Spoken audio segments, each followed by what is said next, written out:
Chapter 4.1, we already did the discussion problem together.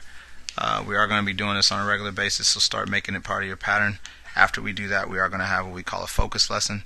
The focus lesson is again designed, you don't need to take notes on this, just make sure you are watching and that you're trying to understand the information, because after the focus lesson you will have an assignment that you have to have turned in for your class credit. So again, the focus lesson is meant for you to kind of follow along with what's going on. I will describe some things to you, discuss some things with you, and then you will use that information to do the class credit stuff. Instead of going to the computer, you're actually just going to turn in the sheet of paper or whatever it might be that we're going to have. So on this focus lesson, you're talking about the graph showing the volume of air in a balloon as you blow it up until it pops. It wants to know what the variables are, and it wants me to describe how the variables are related at various points on the graph. First off, your variables, if you are looking for them, are off to the side being labeled. So your variables are time and volume. So if I was asked a question like that later on, the variables that I'm looking at are located here. Time being one thing, volume being the other thing. Then they want to know how they're related. Well, the thing you have to remember about this is that everything starts at 0 and that it has a variable situation. Time going this way means that time is going up. So this is time increasing as you go left across this graph. So notice that as you go left on this graph, that the volume of the balloon goes up. And then it stops. And then it goes up. And this is all while time's going forward. And then it stops. And then it goes up. And then it stops. And then it goes up. And then all of a sudden it just disappears all the way back down to 0. Now we'll talk about this in just a second. But one of the things you have to be able to discuss, let's say that this was time and this was volume. The level you have to understand is if it looks like this, that this would be a matter of as time increases, volume increases, whereas if it looked like this, whereas time increases, notice the volume is actually going down. And so if it had a positive slope, or if it went up this direction, that means as time increases, volume increases. And again, in this case, if it was time and volume, that is time went forward, volume went down. So in general, the general description of this is that volume increases as time increases, and it does that for what seems to be the only reason I can think that it would go up and then stop. Think about whenever you blow up a balloon that you blow your air and then you take a breath. That would be you taking a breath here. This is you blowing here, and this is you again taking a breath, blowing again, taking a breath.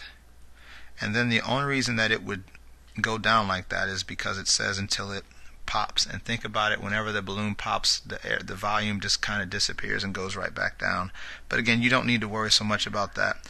As you do, just making sure you understand the saying, as time increases, volume increases because it's going up, or as time increases, volume decreases because it's going down.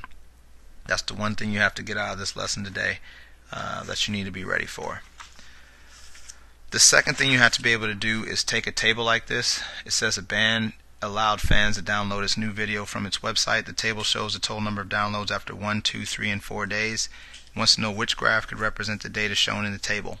What you're going to have to learn how to do here is take the difference between this part. So you notice your days are going up by 1 and it's giving me total downloads. You are going to have to learn how to assess what this number is, and the way you do that is you subtract the second number from the first number. So we're going to do 1011 minus 346 and recognize that this is going up 665. Then I'm going to do these two, so 3455 minus 1011, which means it's going up 2,444. I don't know if you saw that or not. And then I'm going to do 10426 minus 3455 and find out that it's going up 6971.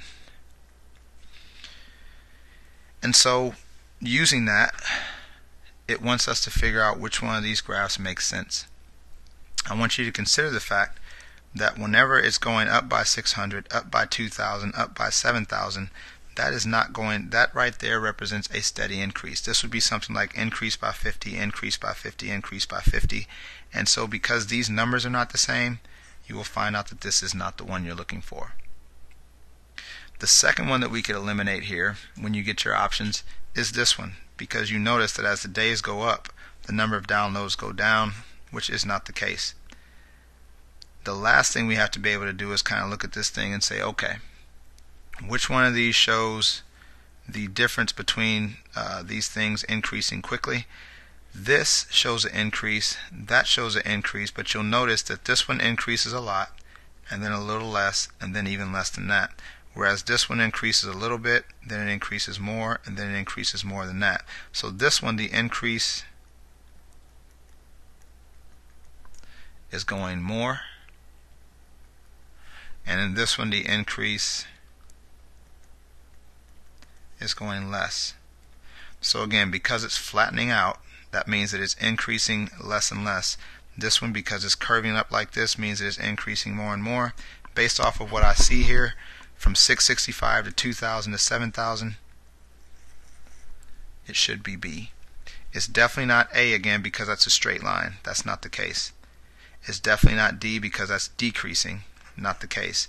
But because this one has a upward curve, which means that the amount in between is going up, that is the one that you want to pick. Outside of that, the guided instruction practice that you have is going to be on a worksheet, so please come up and get the worksheet from me. You're going to work together with somebody on this, it doesn't matter, but get together with your groups, work on this stuff, make sure you're working on it so you get your credit. But this has to be turned in today, so make sure you get this into me. After you turn it in, like I said, you'll watch a second video going over this stuff, but just make sure you're getting it right, because any questions that you miss are taken away from your points, and you don't want to turn in something and get all your points taken away just because you rushed through it. So you can use each other, please use each other, and you can use me to kind of check to see if you're doing things the right way, and then after that you'll go through and do everything else that you would normally do. So other than that, like I said, get this sheet from me, and when you're done, hand it in, and I'll tell you what to do next. There we go.